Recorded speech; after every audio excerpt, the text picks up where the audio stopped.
Oke, kita komentari dulu yang pendahuluan. Guru menginstruksikan peserta didik untuk duduk di tempat duduk masing-masing. Oke, sudah lurus ya. Jadi respon guru dengan respon siswa ini sudah diluruskan, sejajarkan, udah bagus. Guru menginstruksikan peserta didik menyimpan makanan yang belum habis, menyimpan makanan yang belum habis dan gadget selama pembelajaran. Nah, ini gak lurus nih, ya. Jadi ini responnya ke sini berarti ya. Nah, ke sini ya. Yes. Guru menginstruksikan peserta didik, oke. Guru memberikan salam, oke. Guru menginstruksikan peserta didik berdoa, oke. Baca Al-Quran, ini tergantung kewajiban masing-masing satuan pendidikan. Guru mengecek, bukannya kehadiran udah tadi ya? Oh, belum ya? Mengecek kehadiran, ini diluruskan nanti dengan respon siswanya. Guru melaksanakan asesmen diagnostik, oke, sip. Nah, persepsi, ini tuh materi apa ya? Sistem organ. Berarti guru mengajukan pertanyaan pemantik yang menghubungkan materi sel dan jaringan. Oh, fase F boleh. Atau bisa juga ke materi yang mana coba sistem organ. Selain apersepsinya ke pertemuan sebelumnya yang sel dan jaringan, bisa kemana lagi? Yang fase D SMP, betul, sistem organnya. Jadi mungkin kita bisa menguatkan bahwa di SMP ada sudah tahu masing-masing sistem organ. Hari ini kita akan belajar menggabungkan dalam suatu respon stimulus tertentu. Nah, itu bisa jadi pemantik juga ya. Tapi seperti ini juga boleh, nggak ada masalah. Motivasi, apa ini? Video. Oh, belum. Menampilkan video yang menjelaskan tentang penyakit. Oh. Jadi pentingnya belajar ini adalah untuk tahu penyakit. Manfaatnya mana?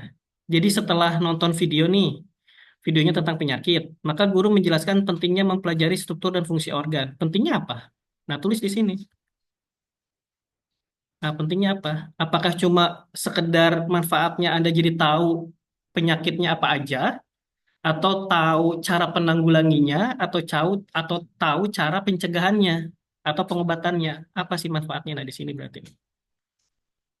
Eh, em, eh, sebutkan manfaatnya apa? Itu ya. Oke, motivasi seperti ini, guru menyampaikan KKTP nomor 1 dan 2 saja. Boleh. Bisa dipahami yang pendahuluan? Kita udah mengulang ini ya, sudah paham ya. Stimulasi problem statement berarti modelnya DL. Ya, discovery learning ya.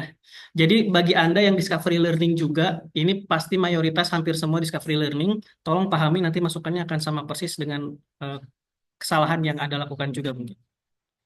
Apa yang harusnya dilakukan di stimulasi? Memberikan stimulasi dalam bentuk apa stimulasinya?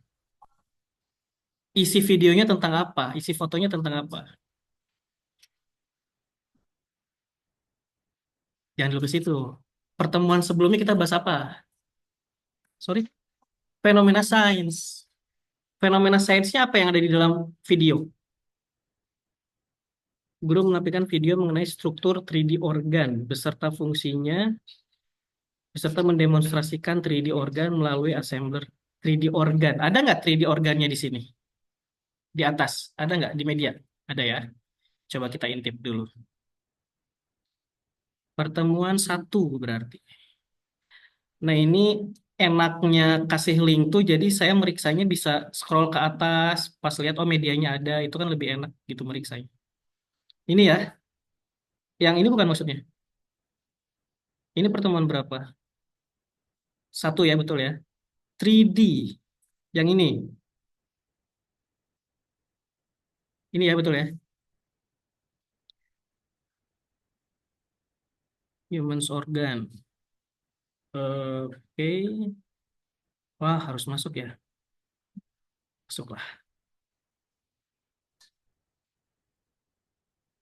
Hmm.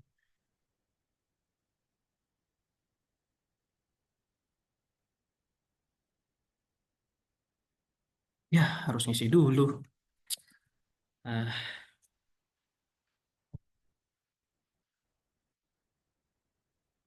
hah? Saya sudah pernah masuk. Kapan? Aku sudah pernah masuk. Username masih already exist. Berarti bisa log. Kan tadi saya udah login. Gimana sih? Ini kan. Oh, oke. Oh, udah bisa masuk ternyata saya. Jadi, cara ngaksesnya gimana ini? Scan disk. Pakai device. Pakai handphone. Berarti intinya kita ngelihat organ-organ ini ya, betul ya? Ini berarti materinya organ apa? Materinya tadi yang dikaitkan organ apa aja? Yang rencananya mau dikaitkan di sini.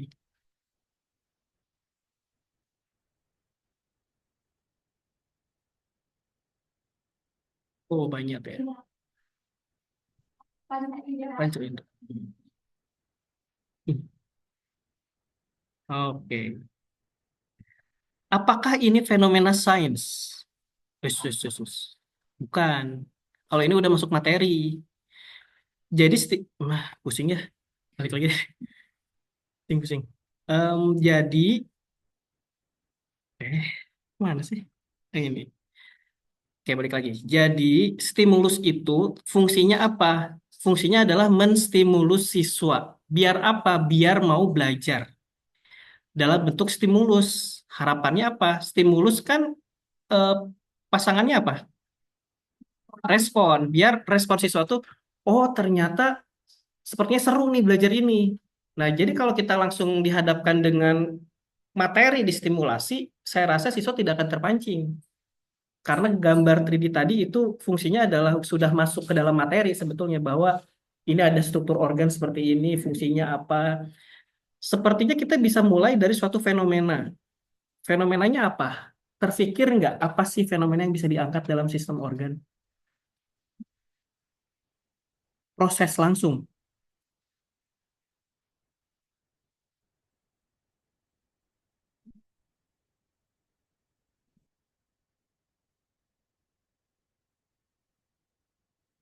Apa yang terlibat dalam proses itu?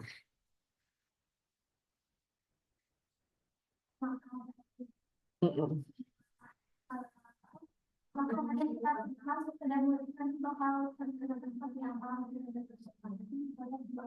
Gimana, gimana, gimana? Coba dikemas jadi fenomena yang utuh.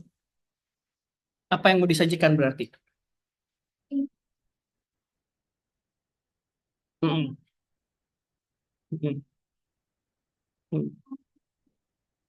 Mungkin kita bisa makan gitu ya Pak. Nah pastinya si zat makan itu akan masuk ke dalam tubuh kita. Awal itu bangun dulu dicerna, kemudian masuk ke dalam kerongkongan sampai dicerna di dalam usus, lambung, dan usus dan juga dikeluarkan. Langsung dijelasin maksudnya. Nah, pertanyaan pemantiknya gimana?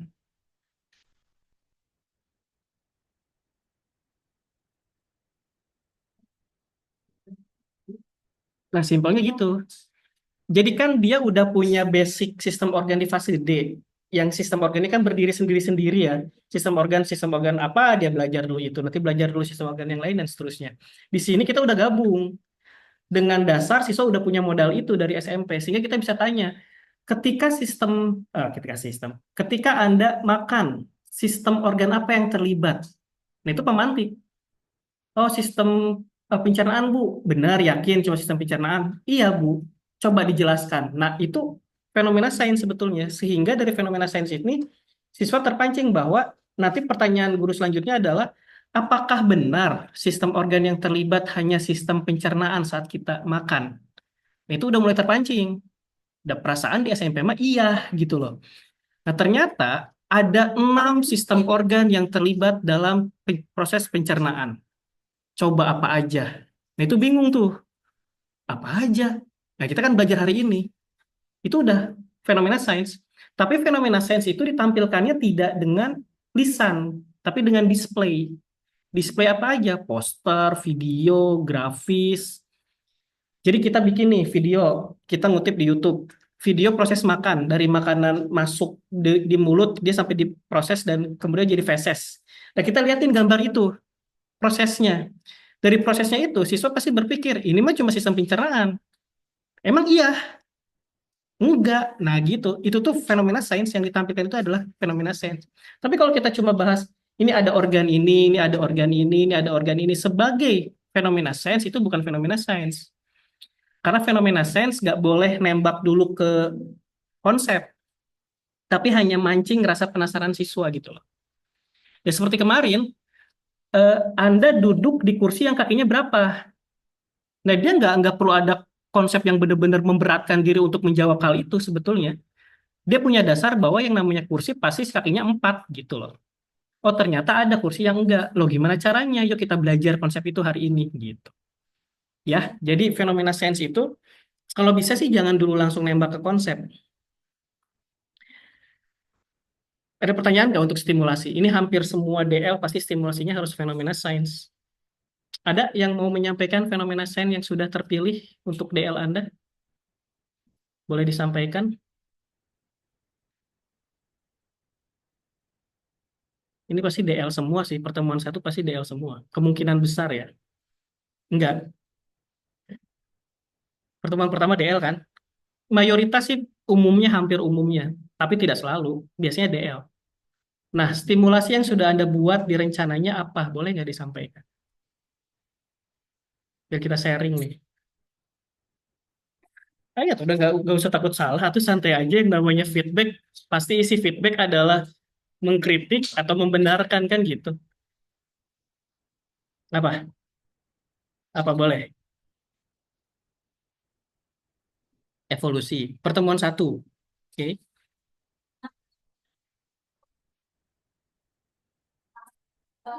Kayak tanggapannya kadal itu kan bisa adaptasinya itu lama. Mm. Nah, itu Kadal apa? Kadal. Oh, reptil. Reptil yang mana? Reptil adaptasinya lama tuh maksudnya gimana? Reptil? bukan bisa bertahan hidupnya tuh Oh, oke. Oke. salah satu itu terus ada misalnya hewan yang bisa terus-terusan berevolusi itu Hmm. bisa dimasukin di salah satu Fenomena sains tidak serta-merta bisa berfungsi tanpa adanya pertanyaan pemantik. Ya, kita udah mempelajari itu. Fenomena sains, sebagus apapun fenomena sains yang sudah Anda pilih, kalau disajikan tanpa mengemas dengan pertanyaan pemantik, dia nggak akan berfungsi. Nah, pertanyaan pemantiknya apa sekarang dengan fenomena kadal yang bisa beradaptasi lebih lama, kemudian dia berevolusi lebih sering? Pertanyaan pemantiknya apa sehingga mengarah ke konsep pertemuan satu? Nah, udah ngemas itu belum pertanyaan pemantiknya? Apa? Coba. Ada lagi nggak ide? Pokoknya yang paling penting adalah pertanyaan pemantik.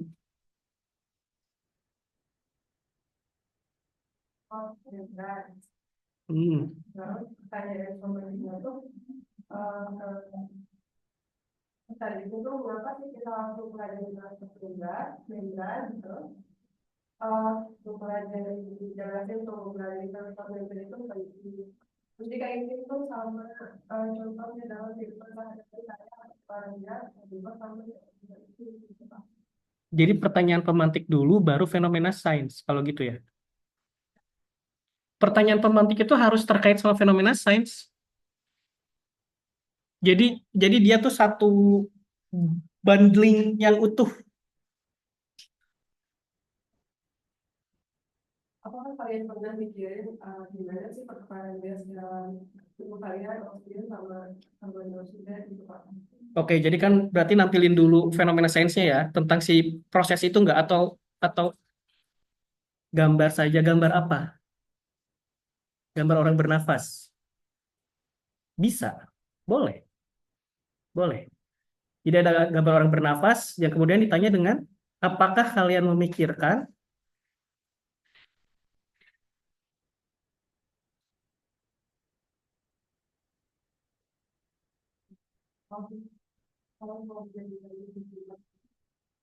Oke, bagus. Lebih bagus lagi gini.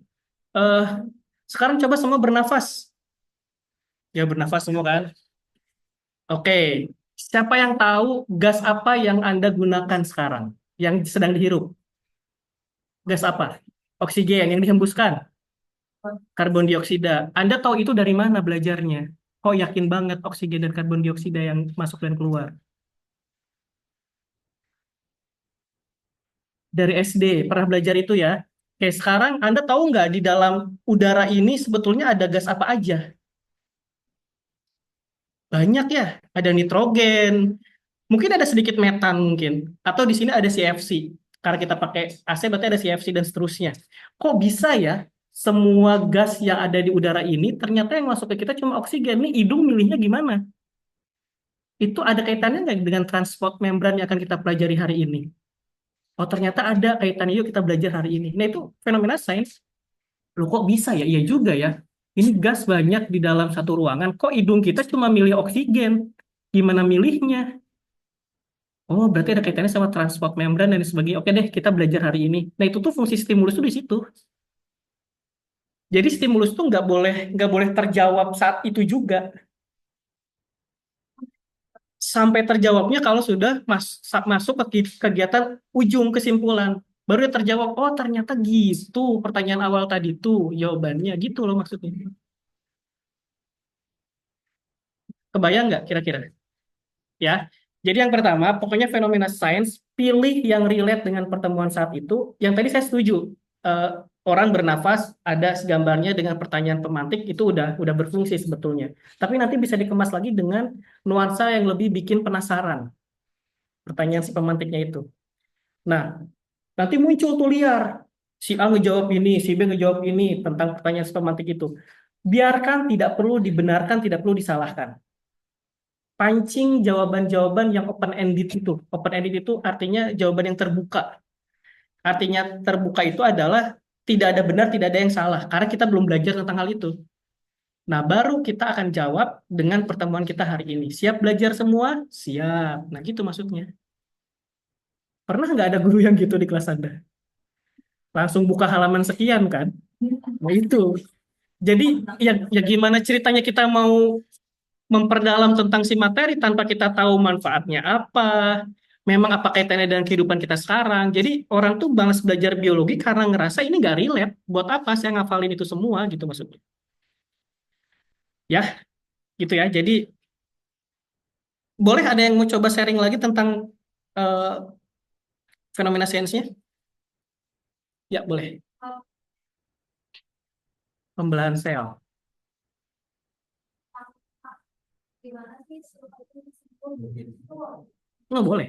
Itu fenomena sains, betul. Boleh. Tinggal pertanyaan pemantiknya tapi yang harus diatur gitu.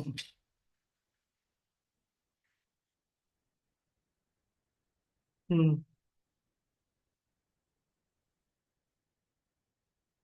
Ada memberikan fenomena sains berupa kerjaan di sini seperti menanyakan kepada sesuatu berupa pernahkah kalian saat makan itu terutama pada nasi misal Bisa terasa manis.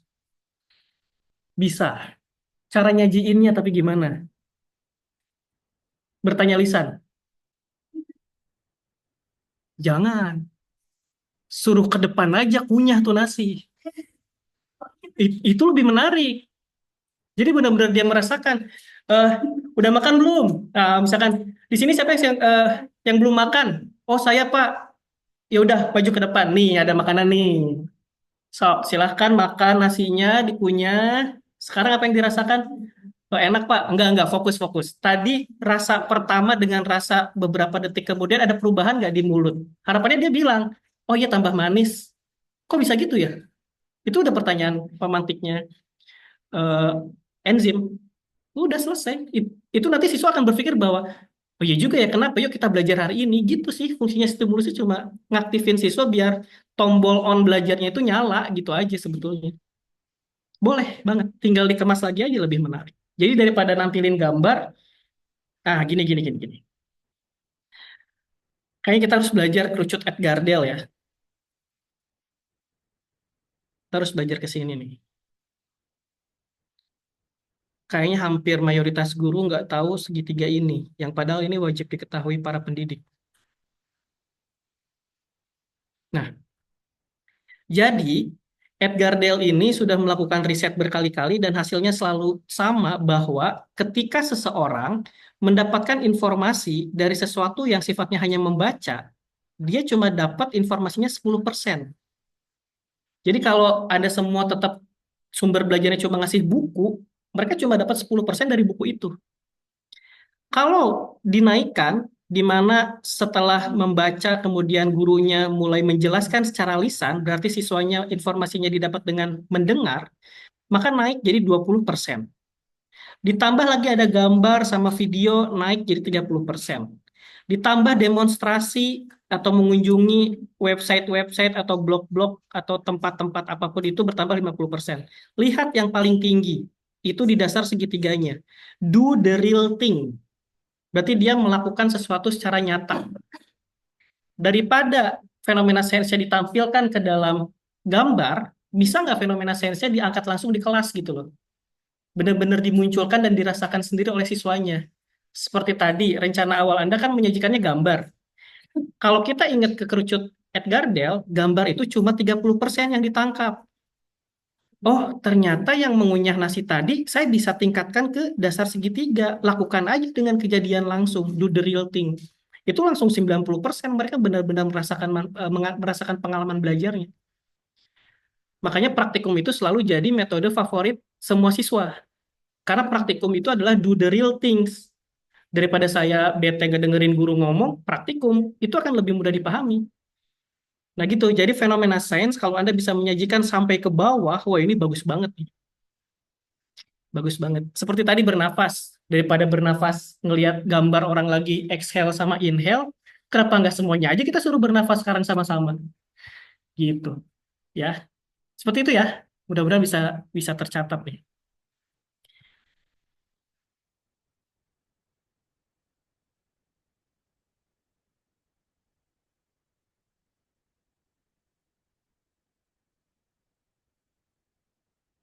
Jadi fenomena sains sekali lagi harus disajikan dengan pertanyaan pemantik, tidak langsung menuju konsep dan tidak perlu dijawab saat itu juga. Itu adalah stimulus. Gimana? Paham nggak stimulus? Paham ya? Nah, secara tidak langsung, stimulus ini terjawabnya di data processing. Nah, di sini terjawabnya. Jadi sebetulnya nggak tahu kenapa ya, kita tuh kalau belajar kebanyakan materi sebetulnya.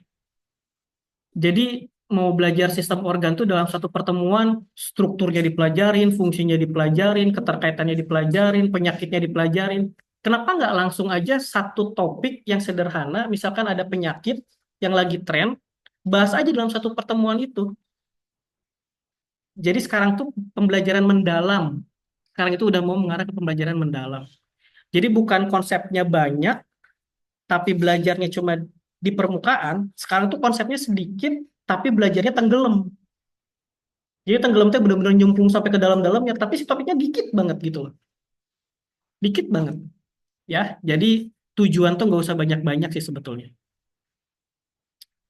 Gimana? Stimulasi? Masih ada yang mau dibahas? Cukup? Cukup ya? Oh, aman. Masih ada? Boleh?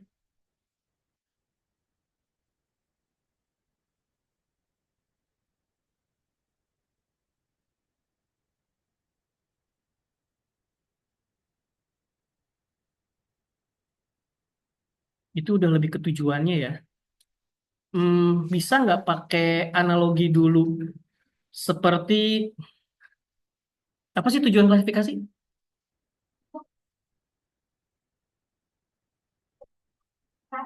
Mempermudah identifikasi spesimen. Sekarang di meja guru banyak objek yang diberantakin aja semua. Ini diberantakin nih, ada berbagai macam objek, di situ ada 3 dus. Coba sekarang dari 3 dus itu, siapa yang bisa merapihkan barang-barang ini, di mana nanti di dalam dus itu barang-barang ini sudah punya karakteristik yang sama. Silakan bikin sendiri dusnya mau dilabelin apa, silakan dimasukkan sendiri. Misalkan ada 3 orang siswa maju ke depan, dia nulis dus yang di sini adalah benda bulat, di sini benda kotak, di sini benda apa. Oh ya silahkan, nanti dia masukin, oh ini bendanya bukan bulat berarti ke dus ini. ini ke sini, nanti dimasukin. Kenapa Anda kok mengelompokkan seperti itu? Ya, biar lebih mudah untuk saya aja nanti memasukkannya ke dalam kotak-kotak yang dimaksud. Terus tujuannya apa sekarang kalau sudah dimasukkan? Ya, saya jadi mudah mencarinya lagi nanti. Kalau saya nyari objek ini, saya tahu dia di kotak mana, saya nyari ini, dia di kotak mana. Nah, sekarang apa yang Anda lakukan? Ada nggak hubungannya dengan klasifikasi? Hubungannya apa? Yuk kita belajar hari ini. Udah selesai gitu aja. Udah gitu aja. Enggak usah dijawab. Pokoknya apa ya? Fenomena sains itu cuma bikin siswa bingung, tapi tidak terjawab dengan kepuasan langsung di situ.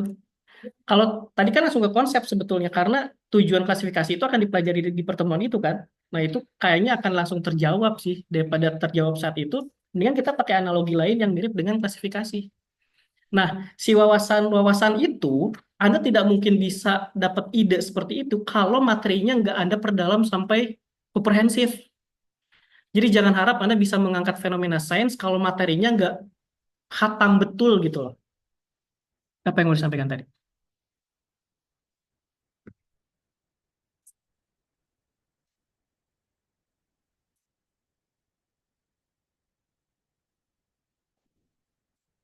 Boleh. Secara tidak langsung ke situ juga sih. Boleh. Cuma kan dia tidak do the real things. Karena tadi pertanyaan-pertanyaan itu mungkin akan disampaikan lisan kan, tanpa siswanya melakukan apa-apa. Nah, kalau sekarang tadi mengelompokkan benda-benda, dia kan langsung maju ke depan, dia bergerak, melakukan klasifikasi dulu sederhana. Kita kaitkan langsung dengan materi klasifikasi. Itu lebih kena sih. Karena prinsip saya adalah fenomena sainsnya kalau bisa ke kerucut Edgar Deal yang paling bawah. Itu kalau udah bisa do the real thing itu bagus banget sih. Ada lagi? Kalau misalkan kita tadi solusi, terus pertanyaan kemarin itu kayak kalian pernah lihat dulu nggak? Tapi pernah kan? Apakah kalian memperhatikan dari sejak dulu sama atau berbeda? Berbeda kan jawabannya. Nah, apakah kalian tahu kenapa kalau dulu berbeda? Kalau pertanyaan kemarin itu Emang evolusi ke situ. Kita kita nyambungnya ke konsep sekarang ya.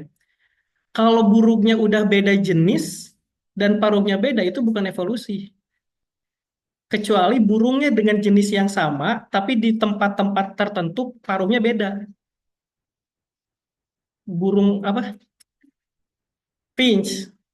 Kalau saya lihat, oh iya, saya udah pernah lihat elang, udah pernah lihat gagak, udah pernah lihat merpati. Apakah si paruhnya sama? Beda. Itu bukan konsep evolusi, itu udah jadi spesies yang berbeda. Tapi kalau kita ngomongin ke Finch, iya, karena Finch itu kan jenisnya sama, tapi di letak geografis tertentu dia punya paruh yang berbeda. Itu evolusi. Cuma pertanyaan selanjutnya, siswa kita relate nggak sama burung Finch? Karena nggak ada di sini. Gitu. Jadi fenomena sainsnya itu tepat untuk siswa tertentu yang mengenal Finch. Tapi untuk kita kayak kita nggak relate, karena burung kita udah beda-beda semua. Bisa dipahami ya? Tapi itu fenomena sains sebetulnya. Cuma kalau masuk ke konsep kayaknya jadi miskonsepsi. Karena merpati dan gagak paruhnya beda itu bukan gara-gara evolusi, tapi memang spesies yang berbeda. Ada lagi? Kita lanjut dulu ya. Pokoknya Anda sudah tertangkap ya, poin esensinya fenomena sains dan pertanyaan pemantik dan kerucut Edgar Deal tadi. Kita lanjut, problem statement. Guru menanyakan hal apa saja yang belum dipahami oleh peserta didik dari video yang ditampilkan dan dari 3D organ yang didemonstrasikan. Guru menginstruksikan peserta didik untuk merumuskan masalah terkait hal-hal yang belum dipahami secara berkelompok. Ya, ini memang esensi problem statement ya. Tapi Anda tahu nggak apa yang harus dilakukan dalam pembelajarannya ketika masuk problem statement? Guru tuh ngapain sih? Sekarang kita bicara ke teknis ya. Problem statement tuh sebetulnya gurunya ngapain?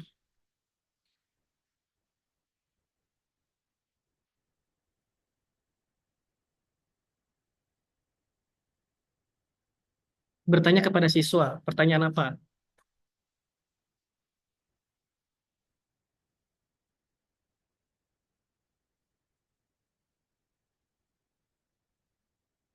Memberikan pertanyaan kepada siswa tentang apa yang belum mereka pahami dari fenomena yang sudah ditampilkan. Coba kita simulasi sekarang. Misal fenomena sainsnya tentang apa ya? Fenomena sainsnya tentang apa ya misalnya? Bernafas tadi deh. Yang bernafas kita ngambil oksigen dan mengeluarkan karbon dioksida. Problem statement-nya kemudian guru ngapain? Ngasih pertanyaan dari fenomena tadi apa yang belum dipahami. Misal akan kata program kemudian nanti mereka akan menjauhi sendiri kita dan suatu lembah pendidikan. Kasih contoh pertanyaan yang muncul dari siswa sekarang. Apa misalnya? Hmm.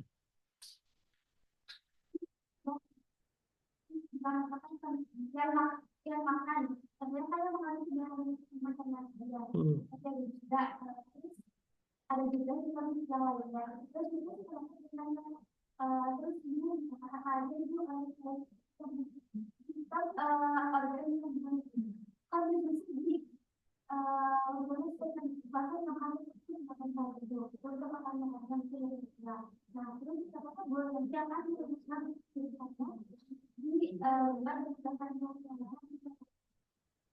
aku jawabannya dan sebagai buku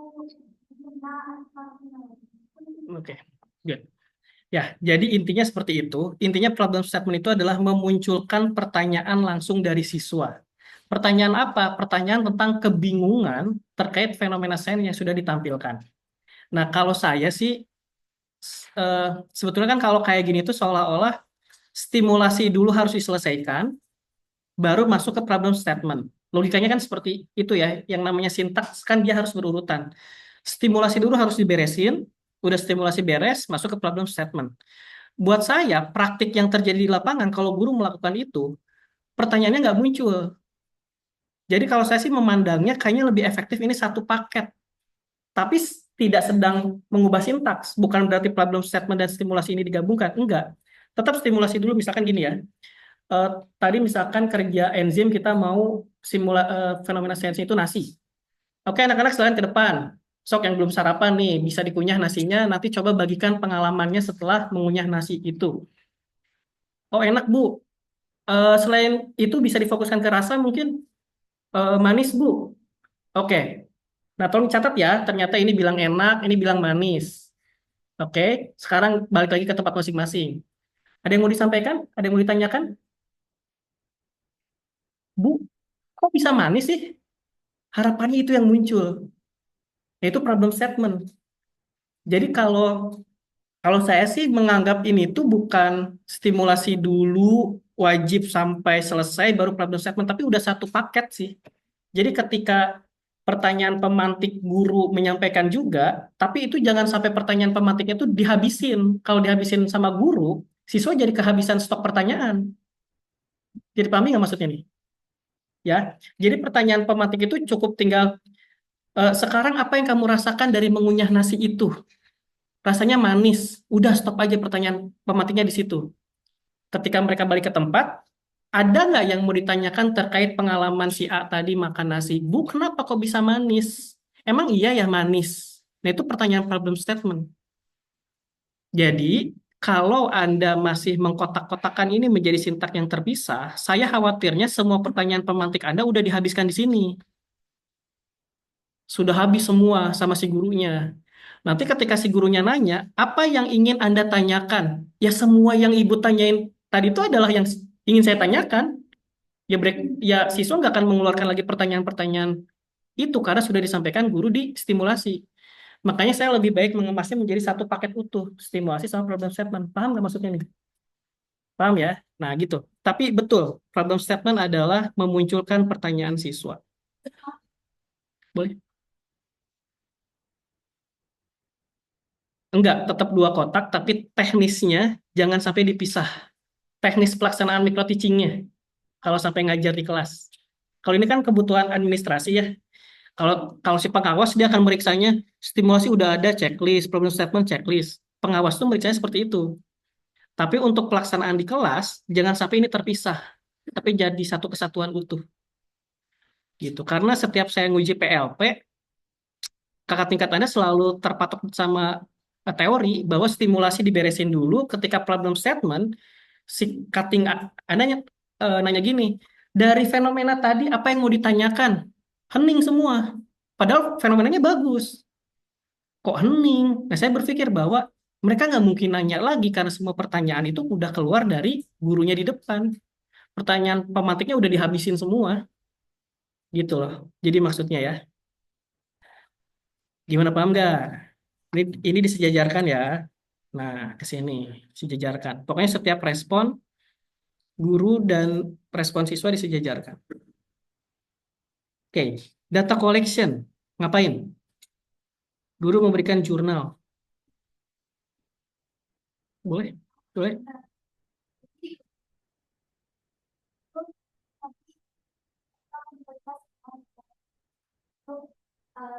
Menuliskan pertanyaan juga jadi Hmm. Hmm. dalam belajar pun kalau kuliah namanya mungkin bisa dikasih jalan Kak. Hmm.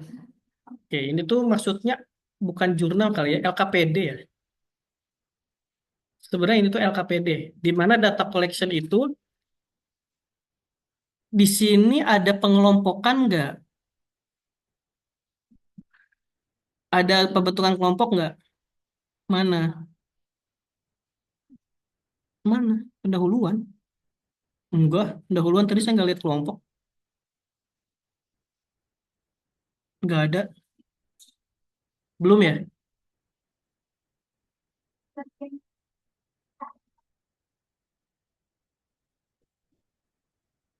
Kalau itu kan baru rencana. Nah, di sini kan udah mulai ngasih instruksinya di sini nih. Nah, berarti ada instruksi di sini, siswa, guru menginstruksikan siswa membentuk kelompok. Entah kelompoknya berdasarkan asesmen diagnostik silahkan, entah kelompoknya dengan cara apapun silahkan. Kalau saya sih tentang teknis kelompok itu terserah kebutuhan gurunya masing-masing. Baru nanti setiap kelompok dikasih LKPD. Paham nggak nih alurnya nih? Dikasih LKPD. LKPD-nya sudah ada berbagai kegiatan-kegiatan dan juga pertanyaan-pertanyaan terkait. Nah, sekarang gini, apa bedanya? Ini tolong dijawab nih bagi Anda yang discovery learning nih. Apa bedanya data collection sama data processing? Apa bedanya? Coba disampaikan. Data collection sama data processingnya DL bedanya apa?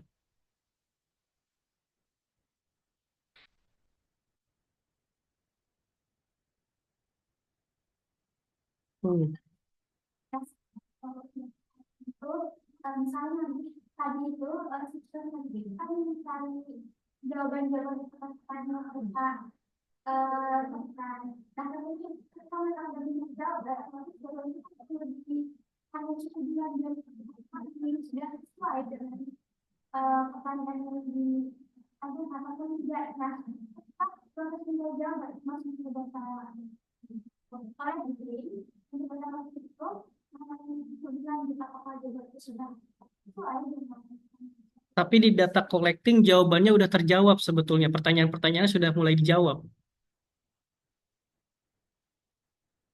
LKPD isinya apa? Itu dulu deh pertanyaannya. LKPD isinya apa? Kita udah bahas nih di pertemuan berapa ya? LKPD isinya apa?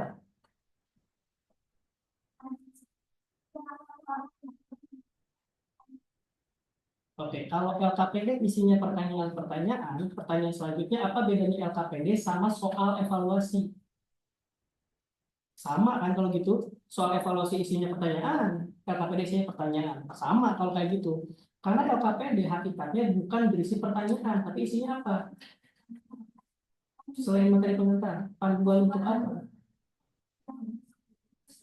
Panduan untuk mengisi. Secara umum dulu deh, panduan untuk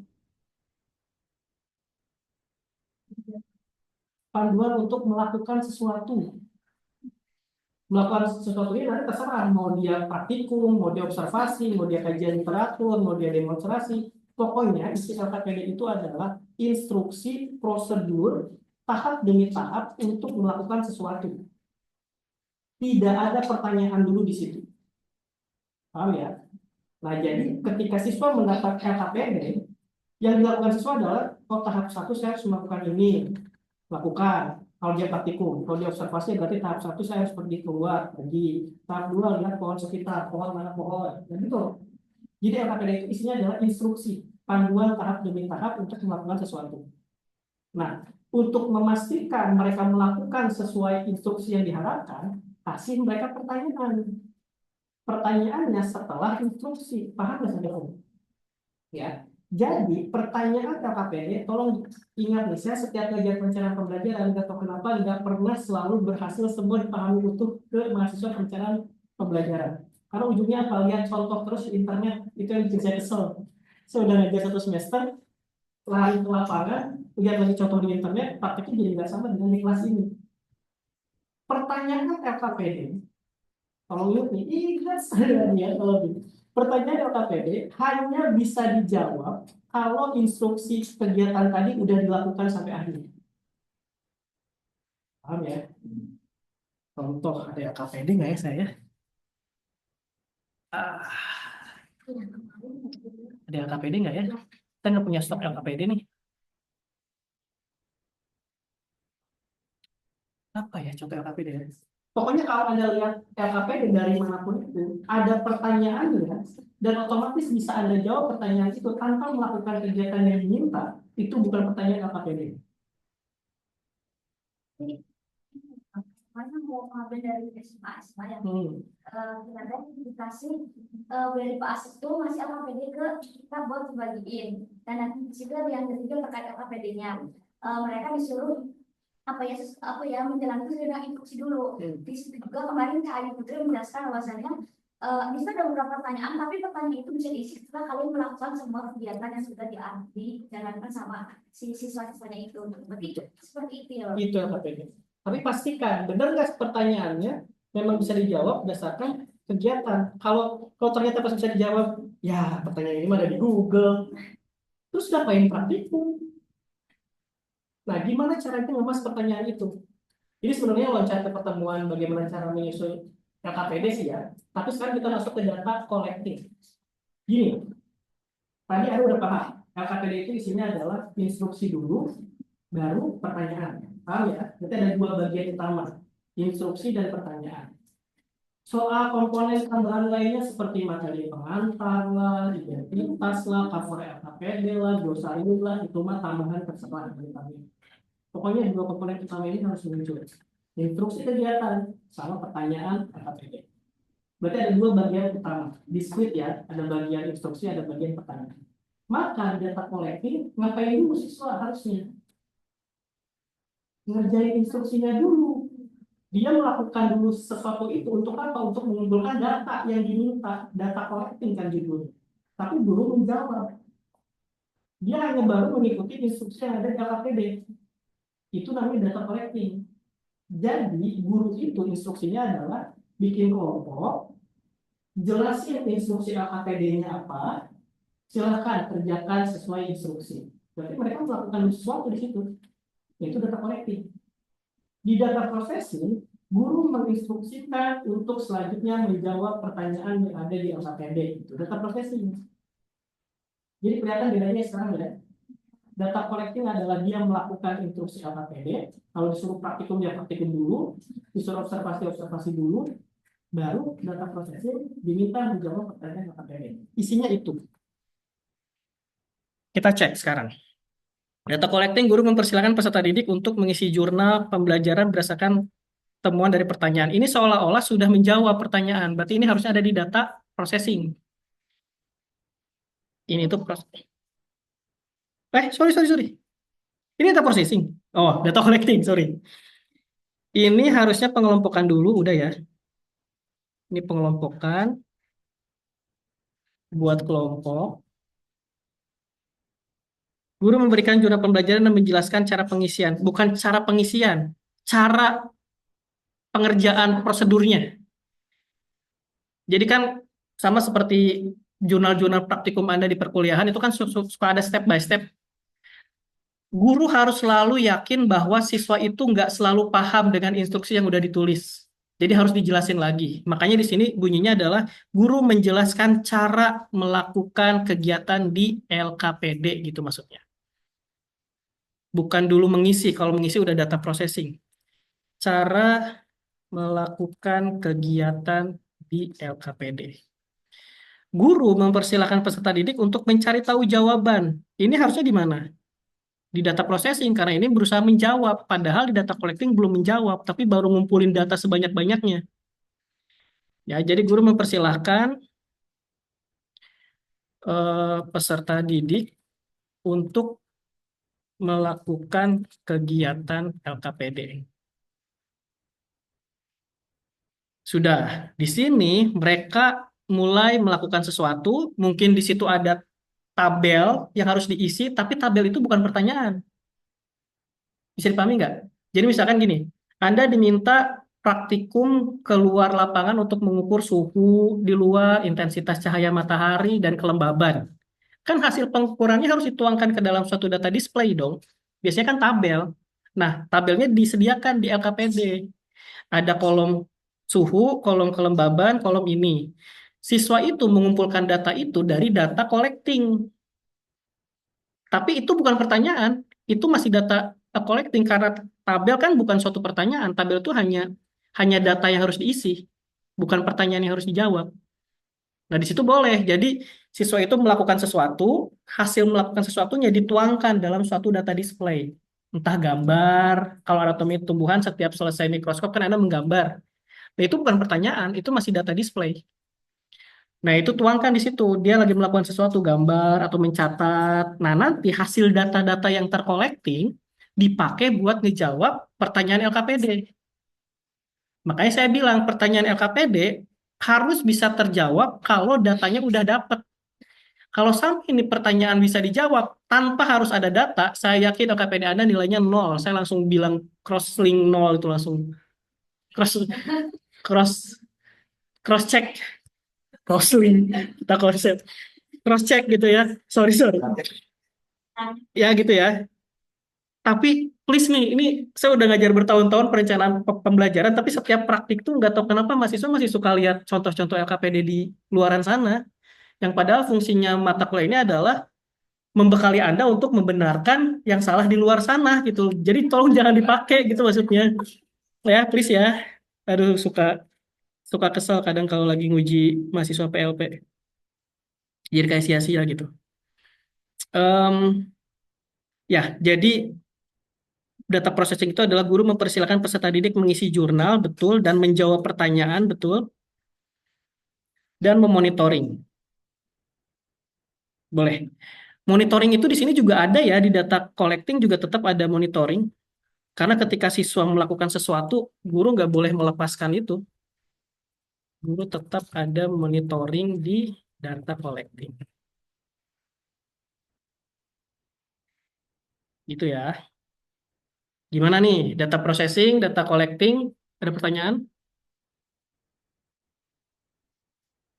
Pahami dulu benang merahnya. Kalau masih bingung nangkep maknanya apa, boleh disampaikan kebingungannya sekarang.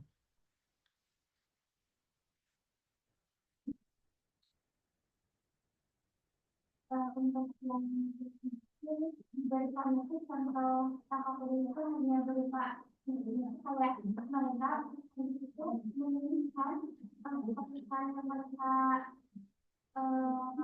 ini kan terkait video-video yang berbeda. Yang problem statement berarti ya.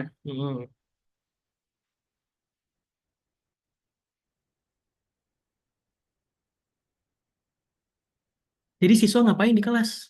Duduk.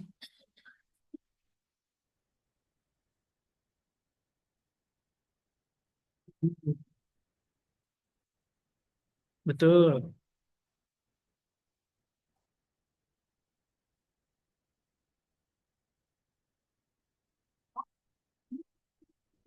Oh, jadi isi LKPD-nya adalah pertanyaan problem statement dan dia menjawab sendiri pertanyaan itu. Bukan, bukan. Tapi kalau problem statement ditulis di LKPD nggak apa-apa sebagai pengingat siswa bahwa LKPD ini akan menjawab pertanyaan saya tadi. Boleh.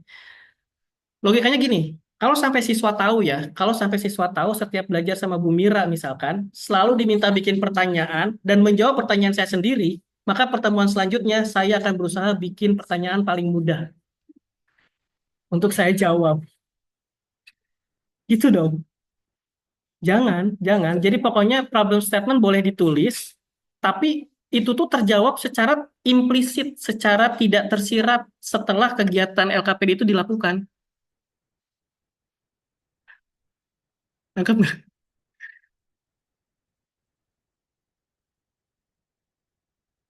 Jadi isi LKPD tetap harus ada melakukan sesuatu, harus ada instruksi.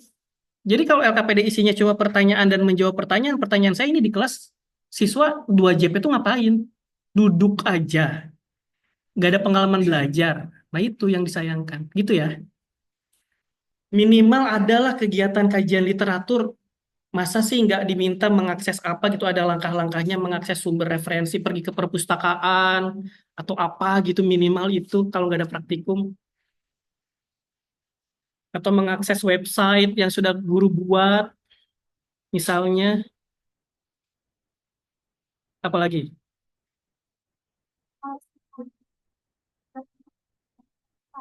Nah itu boleh. Boleh jadi kajian literatur dari assembler itu. Boleh. Berarti kan siswa ada melakukan sesuatu kan, dia akan megang handphonenya, dia akan scan, lihat, ih ini bagus nih, ini, wah ini apa nih, ini apa nih. Itu udah melakukan sesuatu. Itu udah melakukan sesuatu. Tapi harus ada instruksi. Yang pertama ngapain dulu, yang kedua ngapain dulu, sampai akhirnya dia bisa mengolah informasi di augmented reality itu. Gitu. Itu kan kajian literatur. Ya, pokoknya jangan sampai LKPD Anda isinya cuma pertanyaan dan minta jawab. Jangan.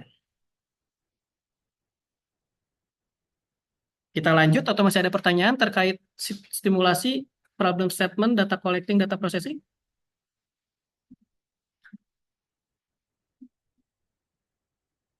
Awas dia kalau sampai nggak ada pertanyaan tapi mati nggak nangkep, awas nih. Pokoknya kalau bingung tolong sampaikan di kelas. Pas saya masih nggak ngerti tolong jelasin lagi. Nanti saya jelasin lagi. Kita lanjut? Kita lanjut dulu ya. Oke, verifikasi. Verifikasi itu ngapain? Intinya, benang merahnya verifikasi itu esensinya ngapain? Betul, karena siswa sudah melakukan sesuatu di LKPD, sampai dapat datanya apa, kemudian siswa sudah berusaha menjawab pertanyaan LKPD dengan data yang sudah dia dapatkan, maka guru wajib memverifikasi apakah hasil yang telah mereka lakukan sesuai dengan konsep atau tidak. Jadi ciri khas DL adalah adanya verifikasi yang akan membenarkan dan menyalahkan hasil pengerjaan siswa. Itu ciri khas DL. Jadi DL itu wajib sekali temuan siswa harus sesuai konsep. Anda udah belajar nih BPB nih. Ciri khas DL adalah verifikasi. Pokoknya kalau ini salah, ya udah salah. Kalau ini benar, ya udah benar. Nah, model yang lain tidak seperti itu. Yang punya model seperti itu cuma DL aja. Kita lihat sekarang. Guru mempersilakan 2 orang dari masing-masing kelompok untuk mempresentasikan hasil pengisian lembar jurnal pembelajarannya. Ya, biasanya dikomunikasikan dulu, betul. Setelah dikomunikasikan, guru memberikan verifikasi terkait jawaban yang telah oh ya, betul, seperti ini. Good. Tapi mungkin karena kita pembelajaran diferensiasi, jadi mungkin instruksinya bisa lebih mempersilahkan siswa mengomunikasikan hasilnya dengan caranya masing-masing. Gitu. Jadi kalau di sini instruksinya presentasi kan mau nggak mau berarti harus ada yang presentasi. Kadang siswa nggak mau presentasi. Ya kita harus ingat bahwa kita udah tahu pembelajaran diferensiasi, maka instruksinya bisa lebih ke guru mempersilahkan siswa mengomunikasikan hasil belajarnya dengan caranya sendiri. Kalau ternyata, Bu, saya pengen ke meja Ibu aja berdua dengan kelompok saya, tapi nggak mau presentasi ke teman-teman, gurunya harus bilang boleh. Harus bilang boleh. Nah, makanya kita mikir gini, wah, kalau kita memfasilitasi semua siswa dengan cara mereka berkomunikasi, emang JP-nya cukup? Cuma 2 JP sampai verifikasi sedetail itu satu-satu dipenuhi semua. Cukup dengan catatan materinya, materi yang paling esensial yang diajarkan. Nggak usah semua materi diajarkan. Nah, ini lucunya lagi gini ya. Sekali lagi nih, saya highlight nih, tolong ingat nih. Ngajar itu jangan ngajarin materi yang ada di buku pelajaran. Ingat tuh, tolong ngajar itu jangan ngajarin materi yang ada di buku pelajaran. Kalau Anda masih ke arah situ, pasti materi yang disampaikan banyak. Karena buku itu namanya suplemen belajar. Jadi orang yang nulis buku itu dia akan berusaha sedetail mungkin ngejelasin semua hal. Tapi kan praktiknya di lapangan, capaian pembelajaran itu cuma minta sedikit. Nah, jadi Anda itu boleh pakai buku belajar, tapi cuplik materi yang esensialnya aja yang memang CP itu minta. Gitu loh. Jadi sebetulnya materi pembelajaran di kelas itu cuma bisa satu topik yang sangat sederhana.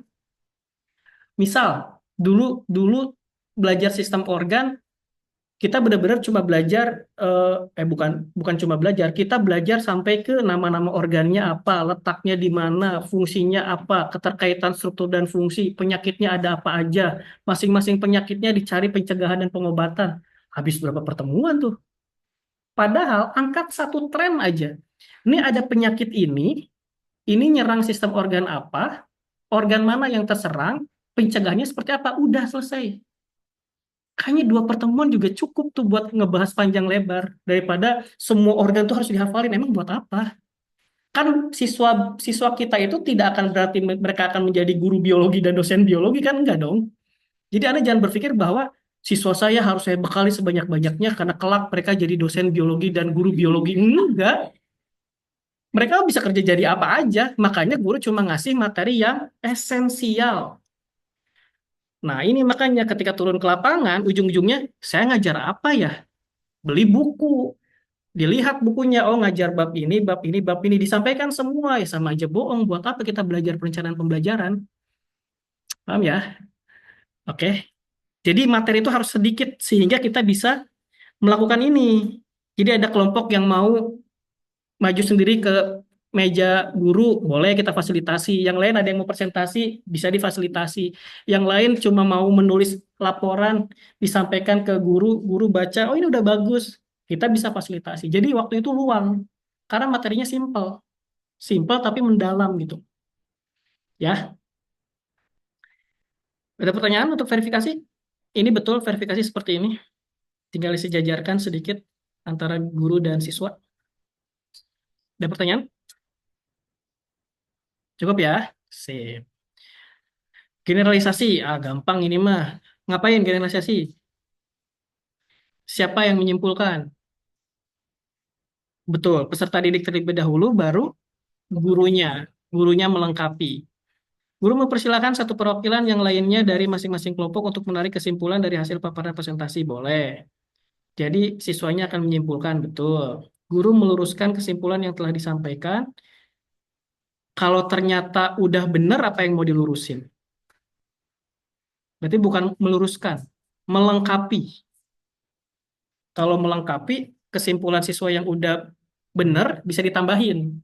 Tapi kalau meluruskan, berarti setiap kesimpulan siswa selalu salah gitu loh maksudnya. Enggak ya, enggak gitu ya. Setelah didik menyimak, oke, sip. Udah nih, satu sintak DL utuh. Tolong yang DL lain, saya udah ngasih masukan ke timnya Mira, pahami, langsung perbaiki sendiri oleh tim Anda. Ada pertanyaan? Sebelum kita masuk ke penutup, lumayan nih masih ada waktu.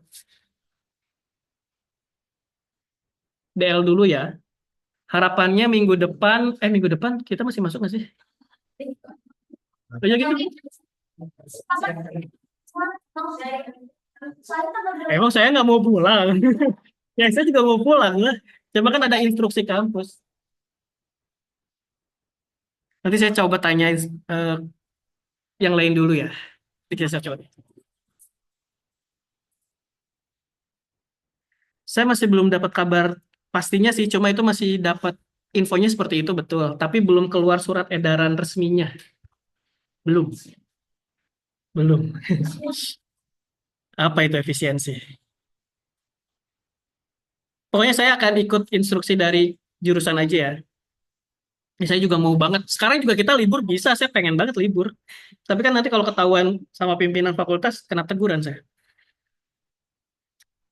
Oke, jadi sekali lagi DL udah. Harapannya kalau minggu depan ternyata masih ada pertemuan, entah daring atau luring, saya ingin Anda tampil dengan model yang lain. Nah, boleh. Jadi kita nggak selalu ngomentarin DL lagi kan bosen ya. Jadi kita coba ngasih insight buat PBL mungkin, PJBL mungkin. Oke, sekarang kita masuk ke penutup. Saya nggak akan cek penutupnya dulu di sini, saya ngasih keterangan dulu ya, sesuai template. Jadi tolong diperhatikan yang penutup. Penutup itu, guru pertama melakukan refleksi.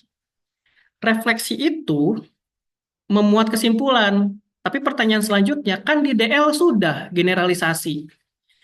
Jadi di sini bisa di-skip, boleh dihapus. Kalau memang generalisasi atau sintaks model yang Anda pakai, ternyata di sintaks akhirnya sudah ada kegiatan menyimpulkan.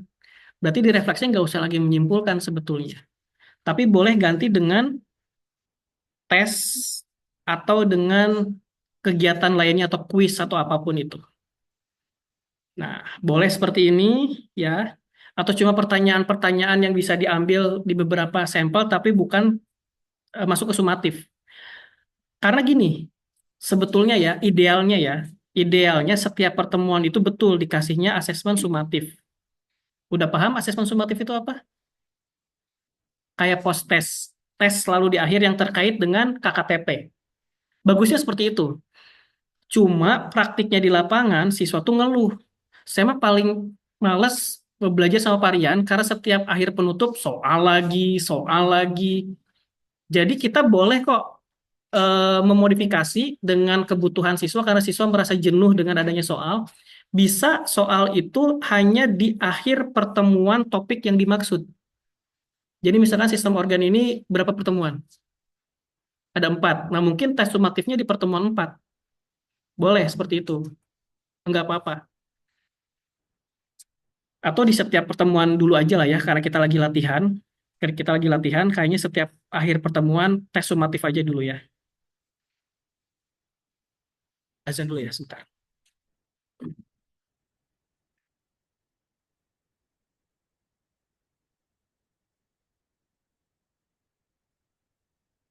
Nah, ini ada surat nih, pemberitahuan perkuliahan. Ini panjang umur.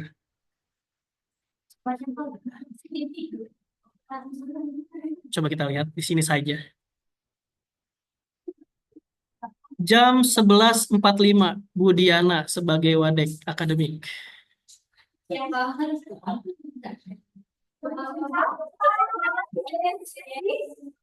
Tetap, tetap kuliah, tapi bisa daring, bisa luring. Jadi, nah, lihat nih, adapun teknis perkuliahan diatur oleh pimpinan unit kerja masing-masing. Berarti setiap fakultas nanti pimpinan fakultasnya akan menentukan bahwa FKIP tetap harus luring misalkan atau wajib harus daring. Misal. Nah, makanya kita tunggu yang ini dulu. Tapi sekarang udah ada jawaban bahwa 24 itu tetap kuliah. Intinya tetap kuliah, masih wajib kuliah. Cuma teknisnya nanti berarti akan ada instruksi susulan dari Wadek Akademik biasanya. Tunggu aja, nanti juga ada kok. Tapi kemungkinan kemungkinan daring sih. Ini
Oke, kita bisa lanjut ya.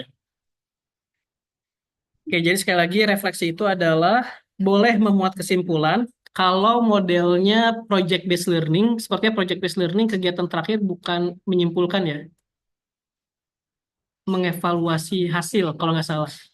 PBL mengevaluasi juga. Inquiry, mungkin ada tuh generalization. Sepertinya di inquiry ada. Tapi kalau di DL ini udah ada menyimpulkan, jadi kayaknya DL dan inquiry memuat kesimpulan bisa dihapus, tapi untuk PJBL dan PBL mungkin masih bisa muncul karena tidak ada penarikan kesimpulan. Terus sementara ini untuk kebutuhan perkuliahan saja, setiap akhir pertemuan kita adakan tes sumatif aja dulu ya. Tapi secara praktik di lapangan Anda boleh hanya di akhir pertemuan topik yang dimaksud. Untuk refleksi ada pertanyaan? Bisa dipahami maksudnya? Ya, kita coba lihat yang Mira sekaligus aja. Guru merecall kembali intisari pelajaran yang sudah dilakukan pada hari tersebut. Merecall itu apa maksudnya?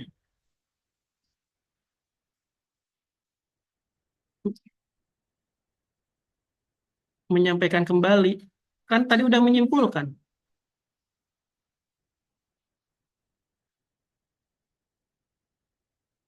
Oh, bisa. Jadi ini hapus ya, boleh ya. Jadi ini hapus. Guru memberikan dua pertanyaan kepada dua peserta didik yang berbeda secara acak. Nah, tapi gini sekarang. Kalau ternyata kita sepakati bahwa refleksi itu adalah setiap akhir pertemuan, sementara untuk kebutuhan penilaian di perkuliahan ini, akan ada tes sumatif, berarti pertanyaan tidak boleh diberikan pada perwakilan siswa, tapi pertanyaan diberikan kepada semua siswa. Ya, kalau sumatif. Jadi, sumatif tidak dengan perwakilan siswa.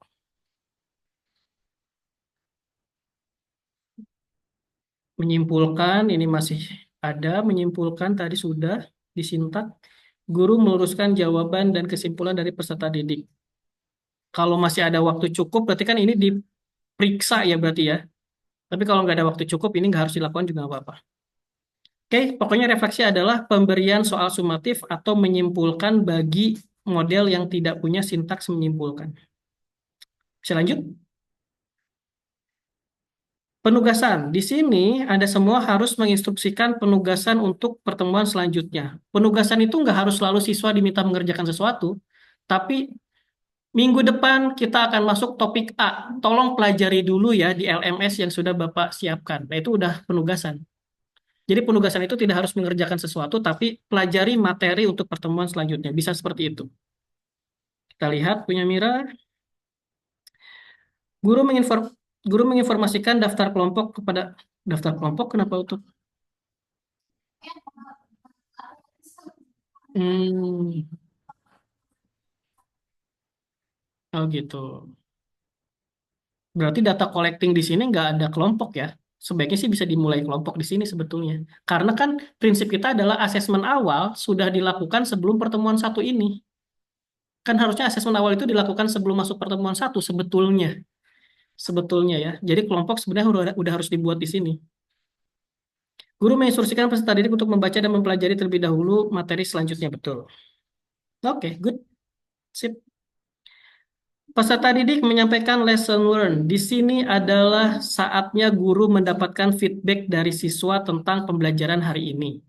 Jadi intinya, guru jangan kepedean bahwa proses belajar hari ini pasti disukai semua siswa. Nggak mungkin. Makanya, ya sebelum kita tutup, mungkin saya minta satu orang perempuan dan satu orang laki-laki untuk menyampaikan pengalaman belajar hari ini. Ya Pak, yang harus disampaikan apa aja Pak? Apa yang sudah Anda pahami? Saya sudah paham hari ini tentang materi A, B, C. Yang belum dipahami apa? Jujur aja sih Pak, saya masih belum paham materi yang Bapak jelaskan tadi, khusus di materi yang E. Jadi strategi selanjutnya yang Anda harapkan untuk pertemuan selanjutnya ngapain? Pak, kalau bisa jangan video terus Pak, praktikum kek misalkan. Nah itu kita mendapat feedback dari siswa. Karena feedback itu pasti menyakitkan, tapi itu akan membuat kebutuhan siswa merasa dipenuhi. Nah, sekarang gini, pertanyaan selanjutnya. Feedback siswa, semuanya harus dipenuhi nggak? Enggak. Yang enggak, dibagaimanakan? yang nggak dipenuhi? Apakah tiba-tiba nggak dipenuhi sehingga siswa tahu, perasaan saya kemarin nyaranin si bapak muter video hari ini deh, kok nggak muter ya? Ah ya udah, berarti selanjutnya saya nggak mau ngasih feedback lagi. Gimana kalau siswanya nyampe baper? Setiap dia ngasih feedback nggak diikutin sama gurunya, ngasih feedback nggak diikutin sama gurunya. Karena memang si gurunya berpikir bahwa ini masukan ini nggak logis nih. Ya udah saya skip. Tapi apakah caranya tepat atau enggak dengan men-skip masukan siswa itu? Harusnya gimana? Biar siswanya masih merasa puas meskipun saran masukan dia tidak terpenuhi.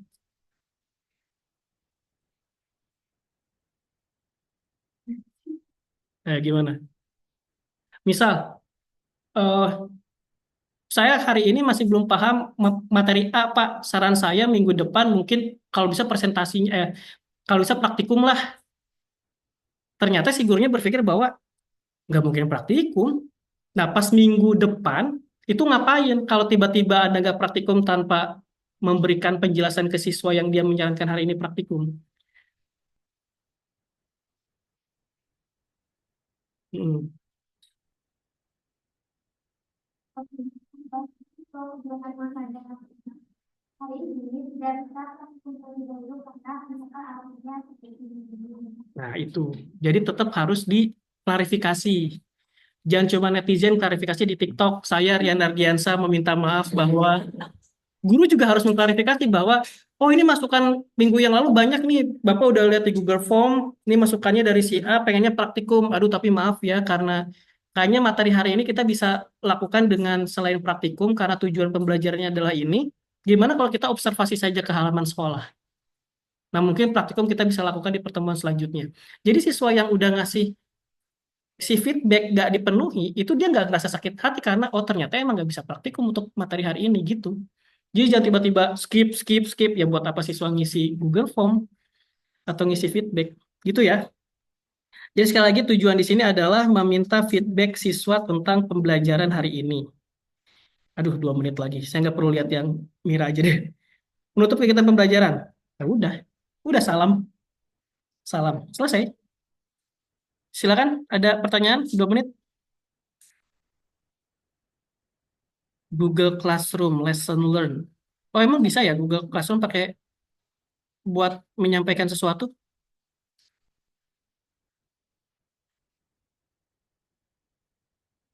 Emang bisa ngasih feedback lesson learn ke Google Classroom, tapi siswa yang lain tuh nggak bisa lihat.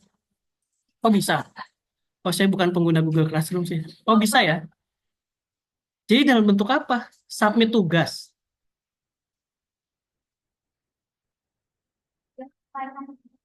Kalau pertanyaan dijawab sama siswa di reply di situ, bukannya siswa yang lain bisa lihat ya?